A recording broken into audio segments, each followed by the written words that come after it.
মই এতিয়া আহি আছোঁ ধান বানিব আহি আছোঁ এতিয়া মই মিলত কেইটামান ধান আছিলে শুকাই থোৱা তাকে লৈ আহিলোঁ আৰু ইমান গৰম উপায় নাই কৰিব লাগিব আৰু পিছফালে ধানৰ বস্তা দুটা উঠাই দিছোঁ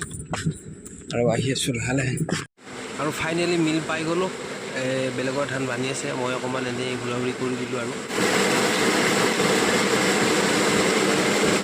আৰু ধান বানা মিলৰ পৰা আহি মই যাব ওলালোঁ এতিয়া পাথৰিঘাট বজাৰত অলপ বজাৰ কৰিব লগা আছে আৰু ফাইনেলি পাই গ'লোঁ পাথৰিঘাটৰ বজাৰ মই এতিয়া অকণমান বজাৰ কৰি লওঁ